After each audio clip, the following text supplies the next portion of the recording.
Hello everyone, welcome to easy academic solution. আশা করছি তোমরা সব অনেক বেশি ভালো আছো। তো এই ভিডিওতে আমরা করবো নবম শ্রেণীর ভূগোল ও পরিবেশ এই বিষয়টার যে অর্ধবার্ষিক পরীক্ষা 2026 আসে যে ক সেট আছে আমাদের, সেখানে হচ্ছে যে এমসিকিউ কোশ্চেনগুলোর আনসার নিয়ে আলোচনা করব। তো আমাদের আনসারগুলো ভুল হতে পারে, তোমরা হচ্ছে বই থেকে সঠিক আনসারটা সবগুলো দেখে দেখে তারপরে দাগাবে, ঠিক আছে? তো দেখো ফার্স্ট কোশ্চেনটা কি আছে, যে জিওগ্রাফি শব্দটি প্রথম কে ব্যবহার করেন? এটার উত্তর কি হবে?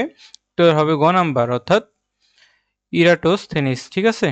আচ্ছা, এরপরে হচ্ছে কোনটি জীব ভূগোলের অন্তর্ভুক্ত? এটার উত্তর আমরা কি দেবো? খ নাম্বার।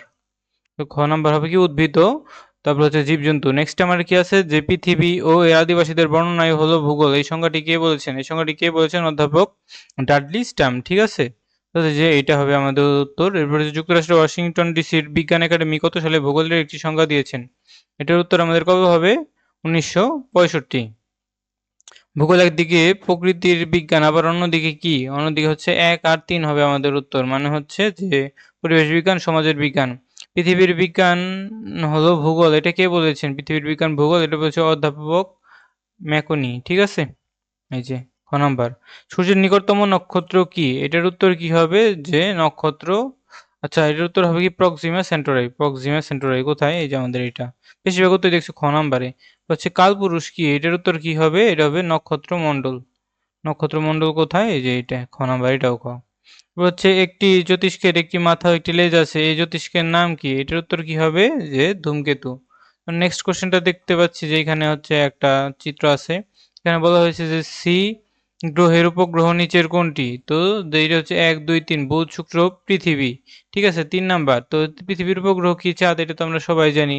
তো এ ও বি গ্রহের মধ্যে বৈসাদৃশ্য, তো বুধ ও শুক্রের মধ্যে কি কি বৈসাদৃশ্য দেখতে পাওয়া যায়? আচ্ছা, এটার উত্তর হবে হচ্ছে আমাদের 1 ও 3, তিনটেই। সূর্য থেকে দূরত্ব, উপগ্রহের সংখ্যা, আবর্তনকাল। এবং হচ্ছে নিচের কোনটি যে সুমেরু বৃত্ত বলে? সুমেরু বৃত্ত বলে এটা কোনটা? এটা হবে গ নাম্বার, 66.5। 1 মাইল সমান কত ইঞ্চি? এটার উত্তর আমরা কি দেব? ঘ নাম্বার। উত্তর হবে আমাদের ঘ নাম্বার। এবং মৌজা মানচিত্রে এই বৈশিষ্ট্য কোনটি? এটার উত্তর আমরা কি দেব? যে ক নাম্বার, যে নিখুঁত সীমানা। এবং জিপিএস পদ্ধতিতে যে জিপিএস পদ্ধতিতে মাধ্যমে কোন স্থানের কি জানা যায়? তো জিপিএস পদ্ধতির মাধ্যমে আমরা কি জানতে পারি? কোন স্থানের 1 2 3 তিনটাই জানতে পারি, ঠিক আছে। অক্ষাংশ, দ্রাঘিমাংশ, উচ্চতা। এবার আছে কৃষিবিদরা কোন বিষয়ক মানচিত্র ব্যবহার করেন? সঠিক উত্তর কি হবে? যে মৃত্তিকা, ঠিক আছে, ক নাম্বার। নেক্সটে দেখো আমাদের কি আছে, যে কৃষিকাজে কোন ধরনের মানচিত্র ব্যবহার করা হয়? এটার উত্তর কি হবে? এটার উত্তর হবে হচ্ছে আমাদের যে মৃত্তিকা মানচিত্র। এরপরে হবে হচ্ছে যে মালভূমি দেখানো হয় কোন মানচিত্রে? এটার উত্তর কি হবে? যে প্রাকৃতিক, গ নাম্বার। এবং ভূত্বকে মহাদেশের তলদেশের পুরুত্ব কত? 1970 আমরা দেখাবো হচ্ছে ক নাম্বার, ঠিক আছে। এবং হচ্ছে বাংলাদেশের উত্তর দক্ষিণ পূর্বাঞ্চলের খুব সুন্দর প্রকৃতি, বিশাল আকৃতির এই উঁচু পাহাড় জীবাশ্মের চিহ্ন দেখা যায়। এখানে হচ্ছে যে উদ্দীপকের বর্ণিত পাহাড় কোন জাতীয় শিলা দ্বারা তৈরি? বিশ্বের উত্তর আমাদের হবে গ, ঠিক আছে, গ। এবার হচ্ছে উদ্দীপকের বর্ণিত ভাটি যে শিলার তৈরির বৈশিষ্ট্য কি হবে? 21 এর উত্তর আমাদের কি হবে? 1 ও 3। এটা তো কি হবে? 1 ও 3। এবং হচ্ছে নিচের শিলার দানাগুলো স্থূল ও হালকা রঙের হয়, হালকা রঙের হয় হচ্ছে গ নাম্বার, গ। এবং স্থূলীভূত শিলা কোনটি? এটার উত্তর কি হবে? ক নাম্বার। তো কি আমরা ক দাগাবো। গ্রানাইট রূপান্তর কি দ্বারা গঠিত? 24 উত্তর কি হবে? খ, নিস। এবার নেক্সটে দেখো কি আছে, যে বায়ুমণ্ডলে কি নেই? এটার উত্তর কি হবে? এটার উত্তর হবে 1 2 3, তিনটাই 1 2 3। এরপর হচ্ছে বায়ুমণ্ডলে বিভিন্ন উপাদানের মধ্যে কার্বন ডাই অক্সাইডের পরিমাণ কত? 26 এর উত্তর কি হবে? 0.00। আচ্ছা, এটা হবে যে এটা 0.02, কার্বন ডাই অক্সাইডের পরিমাণ কত? 0.02%, ঠিক আছে। আচ্ছা, যে এরপরে হবে হচ্ছে ভূপৃষ্ঠ থেকে প্রতি 1000 কিলোমিটার উচ্চতায় তাপমাত্রা কত কমে? তো তাপমাত্রা কত কমে? 6 ডিগ্রি সেলসিয়াস।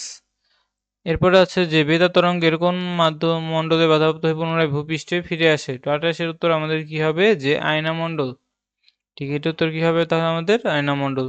এবার একটা উদ্দীপক আছে, যে এখানে বলা আছে যে হিমালয়ের দাঁড়ানো ঢাল কি ধরনের বৃষ্টিপাত হয়? এটা হবে কি? শৈলোৎক্ষেপ। এরপর হচ্ছে উপর দাঁড়ানো স্থানে বৃষ্টিবিহীন হওয়ার কারণ কি? এটার উত্তর হবে 2 ও 3 হবে আমার সঠিক উত্তর।